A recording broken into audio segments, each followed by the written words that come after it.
আলহামদুলিল্লাহ আলহামদুলিল্লাহ আমি চলে আসলাম আজকে জোহরের নামাজ আদায় করতে বাংলাদেশের জাতীয় মসজিদ বাইতুল মোকাররম মসজিদে।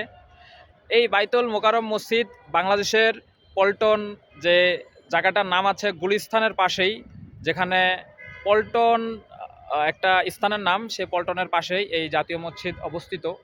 তো এই জাতীয় মসজিদে প্রায় 40,000 মানুষ একসাথে নামাজ আদায় করা যায় এবং দ্বিতীয় তলায় উত্তর পাশে মহিলাদের জন্য নামাজ পড়ার সুযোগ আছে। এই বাইতুল মোকাররম মসজিদ বিশ্বের 10তম মসজিদ হিসেবে ধরা হয়। আর এখানে কিন্তু অনেক বড় এরিয়া, যে এরিয়ায় যারা অজু করে একসাথে অনেক মানুষ অজু করতে পারে, 150 থেকে 200 জনের মতো। যে বাইতুল মোকাররম মসজিদের ভিতরে আমি যাব, আজকে নামাজ আদায় করব, জোহরের নামাজ। এখন যেটা দেখতে পাচ্ছেন এটা হলো বাইরের অংশ, তো আমরা এখন ভিতরে যাওয়ার চেষ্টা করব। তো ভিতরে প্রথমেই যেতে এখানে কিন্তু 3টা অপশন আছে। আমি যে দিক দিয়ে যাচ্ছি এদিক দিয়ে অজুখানা দেখা যাবে।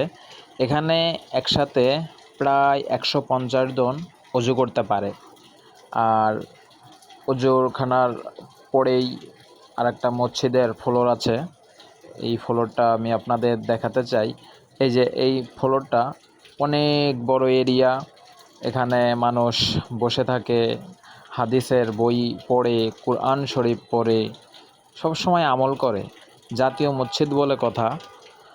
তো অনেক দূর দূরান্ত থেকে আজকে অনেক মানুষ এসেছে নামাজ পড়তে। এখন যেটা দেখতে পাচ্ছেন, আমি যেটা এখন দেখাচ্ছি ওইটা হলো জানাজার নামাজ আদায় হয় ওখানে জানাজার নামাজ আদায় করে। আর এখানে সব সময় একটা মনোরম পরিবেশ থাকে, মানুষজন সব সময় এখানে আসে। আর এটা হচ্ছে মেইন ফ্লোর, এখান থেকে নামাজ আদায় হয়। এখানে মসজিদের বাইতুল মোকাররম মসজিদের প্রধান যে হুজুর, এখান থেকে এই বাইতুল মোকাররম মসজিদের পুরাটাই মানে নামাজ এখান থেকেই শুরু হয়। খুবই সুন্দর এবং আরামদায়ক পরিবেশ, এসি আছে। এত সুন্দর বা মনোরম পরিবেশ, আমি অনেক ভালো লেগেছে নামাজ পড়তে।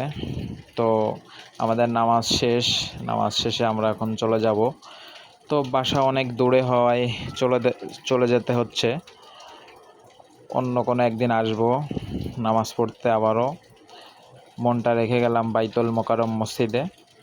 সব থেকে আমার খুব ভালো লেগেছে যে এখানে অনেক মানুষ থাকে এবং নামাজ আদায় করে। তো সবাই ভালো থাকবেন, সুস্থ থাকবেন।